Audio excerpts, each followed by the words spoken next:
Hello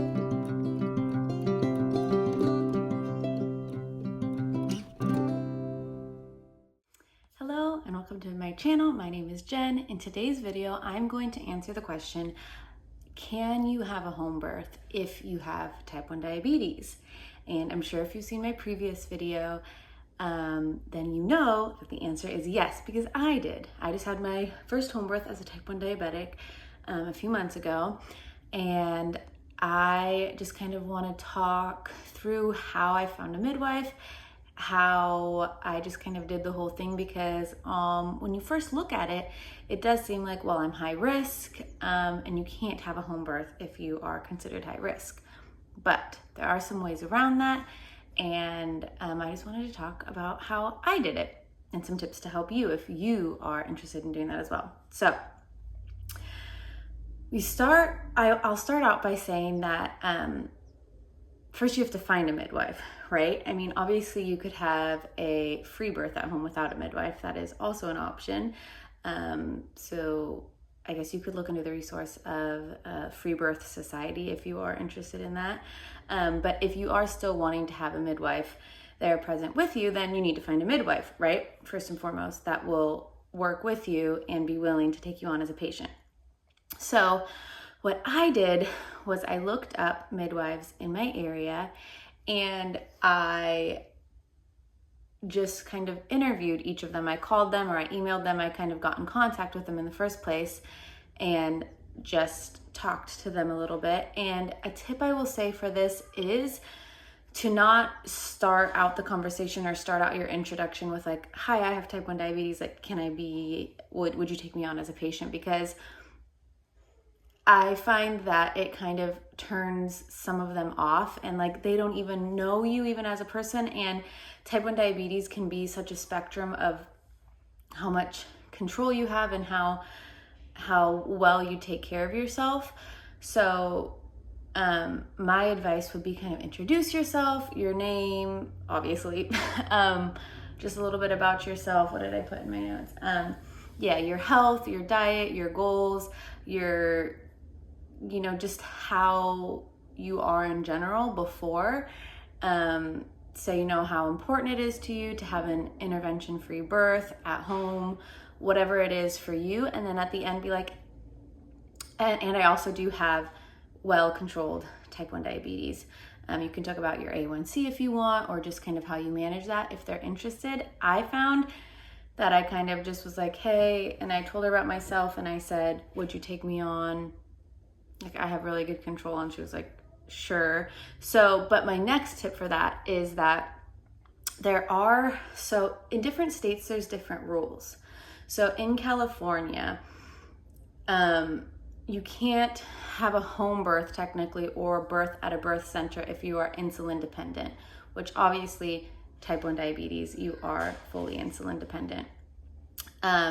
So I found a midwife who was a licensed midwife through the state, but she was also a certified nurse or a certified professional midwife. So that's another kind of label. And then you have like a nurse midwife. So there's different labels to the midwives, different certifications and schooling and stuff like that.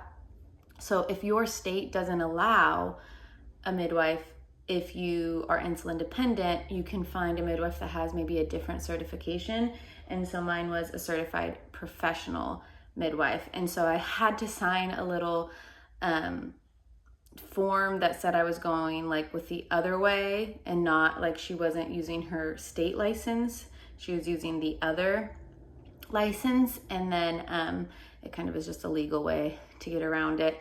And a lot more flexibility as well. Side note with that was, it wasn't so strict with like the 42 weeks, like you can only go to 42 weeks and then she has to induce you. Like she had more leeway on that because she wasn't working with me under her California license.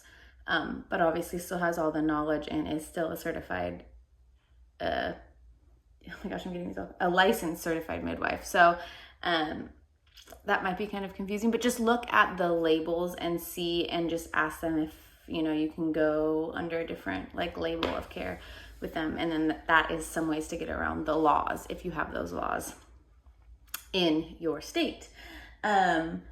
let me look at my notes here. So my next and big tip is to have great control and a great A1C prior to even getting pregnant. This will help your control be that much easier during pregnancy. It'll also help ensure that your pregnancy is complication free, right? Because you can't have a home birth if there's seriously going to be a health complication with you or the baby. You need to really ensure that this is going to be a very healthy pregnancy, and that just because you have diabetes doesn't mean that it's going to affect you or your baby.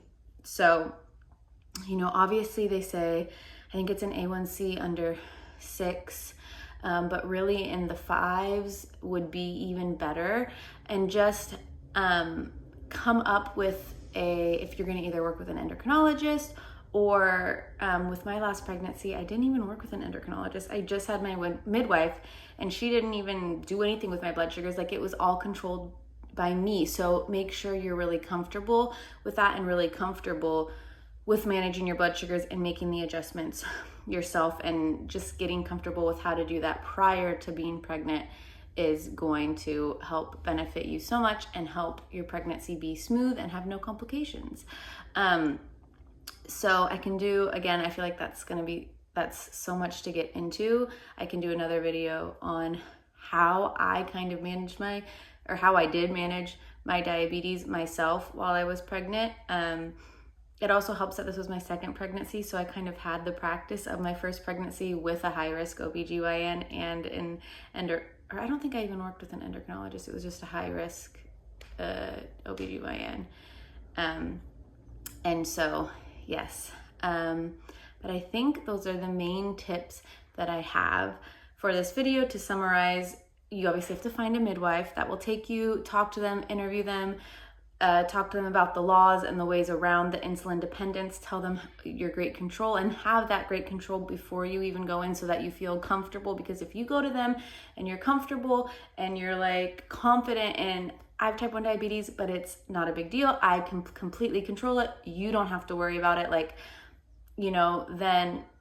then it's not a stress for them, and it's not that's something that they're going to be worried about. Like, I don't want to take a patient on if they're going to have all these complications. Like, I'm good, So just have that confidence and just have your why and your reason, and go to them and just tell them how important it is to you. Midwives care, and they really want to help people have these births that they want. So if you go to them and you're honest with them, and you might have to shop around a little bit, because I did talk to a few midwives who were like, well, these are all the reasons, and like, I can work with you alongside like a high risk and being in the hospital. And I didn't want that. I wanted to be able to give birth at home. Like, that was the whole point, along with like not having all of those intervention and all of those ultrasounds and all of those testings that I just knew weren't necessary for me. So do whatever you feel is right.